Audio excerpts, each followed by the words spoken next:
Hey, what's going on, Wellness Center members? Today I want to bring you a foam rolling tutorial with some of the basic do's and don'ts when it comes to using a foam roller.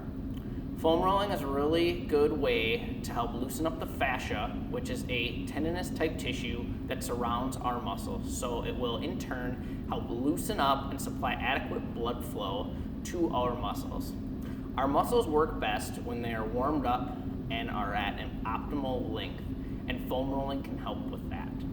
When we foam roll a muscle, we want to roll the entire length of that muscle while avoiding any bony or non-muscular structures.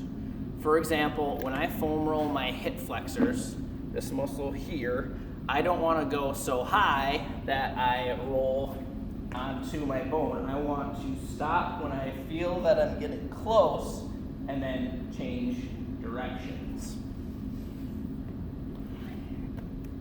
Another very important thing that we want to do while foam rolling is go with the grain of the muscle. So what I mean by that, our muscle fibers are bundled together and run in a certain direction, whether that is horizontally, vertically, or obliquely. So I'm going to give you some demonstrations on how to foam roll certain muscles properly. So I'm going to start with the foam roller on my back. This is going to be my personal favorite one. This isn't really so much for the rolling aspect as it is for a muscle stretching exercise. So what I'm going to do is lay down with my spine on the length of my foam roller, lay back, make sure that my head is supported by the roller. I don't want it off the edge of my roller.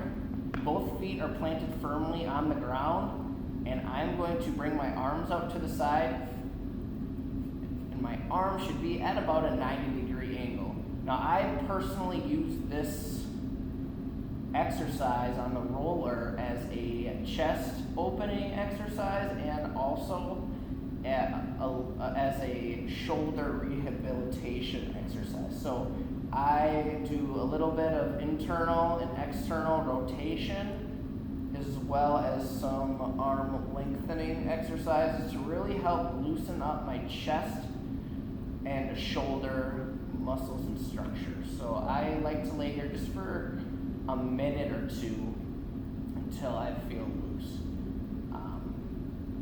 The next muscle that I'm going to get into is going to be my back muscles. So I want to start with the foam roller perpendicular to the muscle itself. So my back muscles, my spinal muscles run straight up and down from my neck all the way down to about my tailbone. So to properly roll out this muscle, I'm going to start at the upper back. I'm going to bridge up, and I'm going to begin rolling. Now I want to do this in a slow and very controlled fashion. And I want to stop or give special attention to any of the extra tender spots. So if I find a spot in the muscle that's just a little bit tighter or more tender, I want to give a little bit of extra attention to that spot and roll very slowly and apply as much pressure as needed. Now notice that when I'm rolling, I stop when I get to about my mid-back, and I roll back up towards the top of my back. That is all the further that we want to go when we're rolling out our back.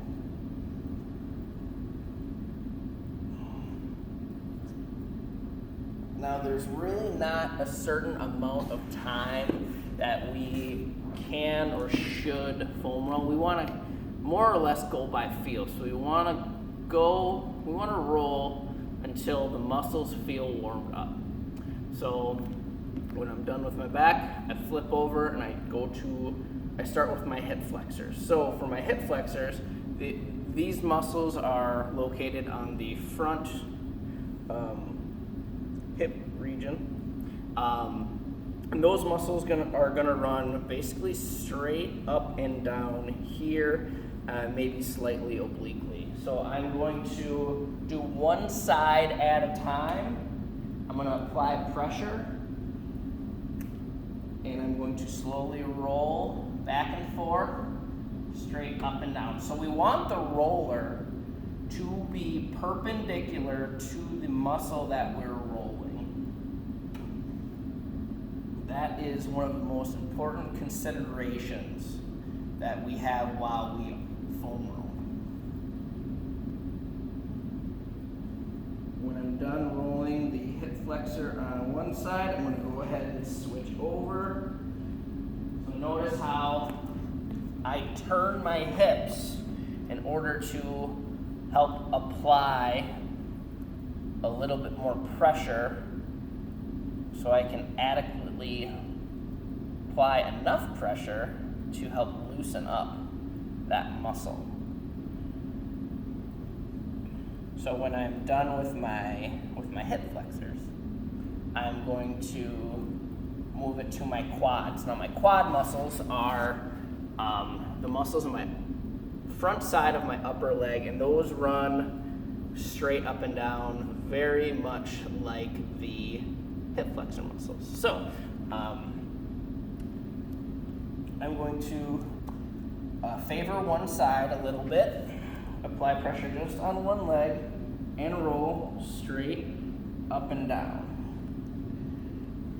Now, the IT band is located on the outside of this upper leg, and the IT band is not a muscle, so it's not really a structure that we need to be foam rolling to help loosen it up.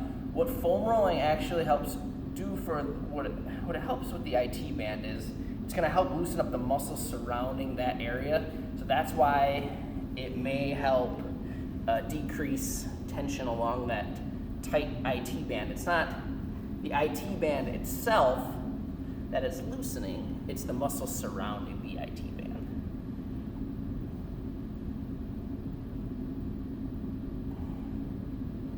So the roller is still perpendicular to the muscle that I'm rolling, so it's going along the entire length of that muscle. I'm gonna go ahead and switch sides.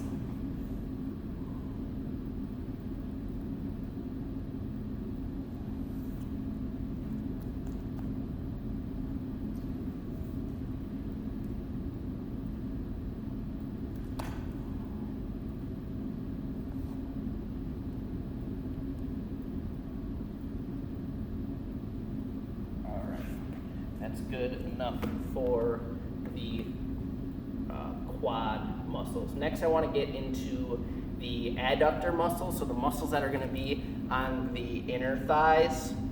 What I'm going to do for that is I'm going to bend my knee at about a 90-degree angle here. I'm going to have the foam roller much like it is here, and I'm going to roll kind of side to side, just like so.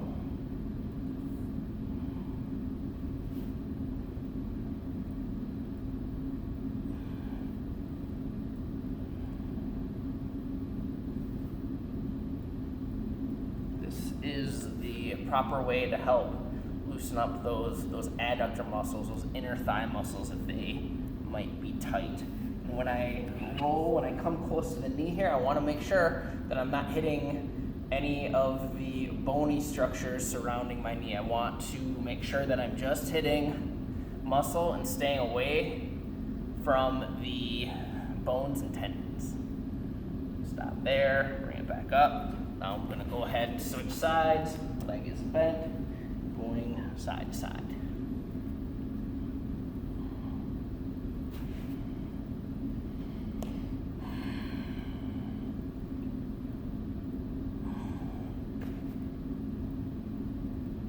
All right, so next up, I'm going to get into the glute muscles, which can be a little bit tricky because we have a variety of different muscles where the fibers run either side to side or straight up and down. For example, our gluteus maximus, the big muscle in our butt, is going to run obliquely, kind of diagonally. And the glute medius, one of the next largest muscle in that complex, is going to run straight up and down. So in order to hit both muscles, we're going to have to go in different directions. So for the gluteus maximus and also the piriformis muscle, it's another small muscle in that region, I'm going to sit on my roller like so. I'm going to bring my leg up to the side, and I'm going to roll side to side. So I'm just doing one side at a time. I'm leaning back just a little bit more, maybe trying to hit the upper part of that glute muscle. Trying to stay away from any bony structures.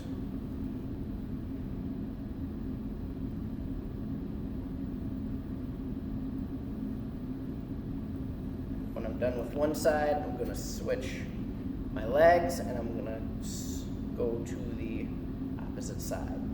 Same drill on that other side.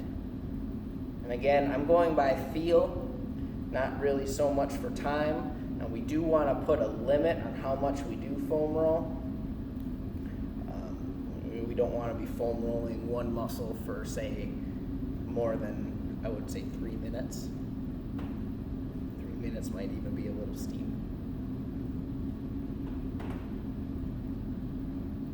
All right, so next, if we want to hit that glute medius, we're going to have to sit on the foam roller like so and go straight up and down. I'm still going to cross my legs over and kind of tilt so I can put a little bit more pressure on that roller, help dig into that muscle. And notice how I'm not going very low on that glute. I'm stopping at about the midline of that muscle and I'm bringing it back up top. And I'm going to switch sides.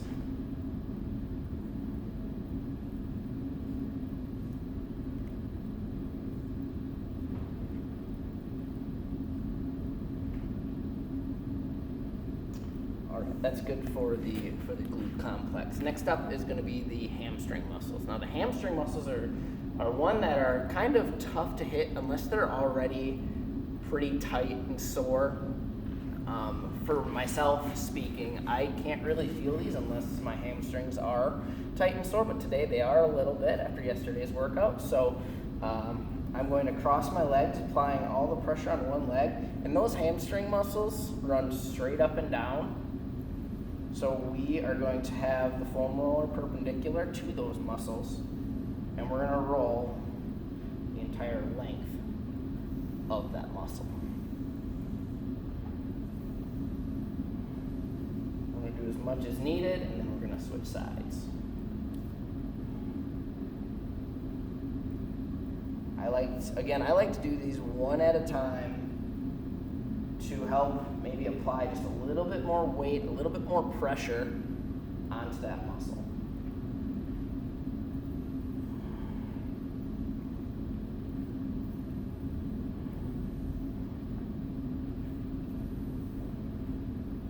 All right, that's good for the hamstrings. Now, last but not least, and this one isn't a muscle that I typically do, but we can talk about our calf muscles.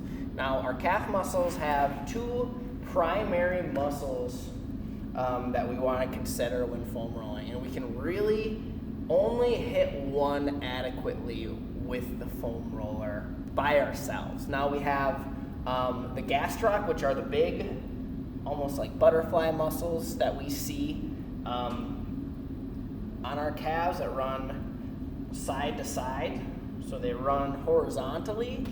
And then we have the soleus, which is a little bit deeper, and that muscle is going to run vertically straight up and down. So that's the one that we can hit with the foam roller. So I'm going to have the foam roller perpendicular to that muscle, and that soleus muscle isn't very long. It's not the entire length of this calf. It's right in the meat of it, so I'm going to cross one leg over, try to put a little bit of pressure on there, and I'm going to roll straight up and down. This is the adequate way to hit that soleus muscle. Switch sides.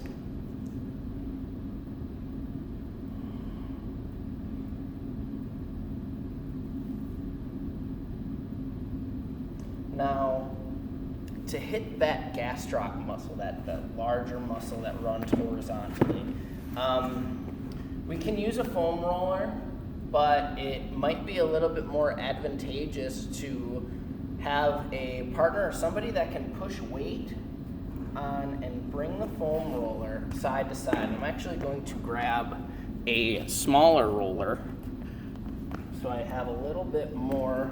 There we go, so my ankle can kind of hang off the end there. And what you'd want is someone pushing it side to side. And that's, again, if you have those tight calf muscles. And for the purpose of loosening up those calf muscles, we might just want to stick to some basic calf stretches. So,